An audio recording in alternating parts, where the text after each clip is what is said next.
అంబరాల వీధిలో చిన్ని చందమామరా, అందున ఒదిగుందిరా చెవుల పిల్లిరా.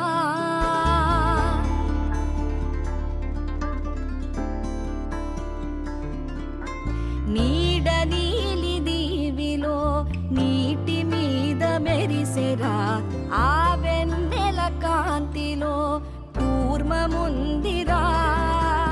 అమాయత వెలుకి తాంబూల పెటిక కట్టుందిరా, తాపిగా ఈదుకుంటూ నీళ్ళల్లో ఏములో దాకుందిరా.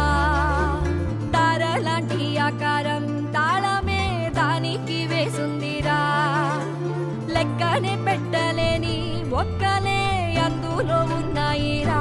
బుజ్జాయి రారా కథ చెబుతా కన్నా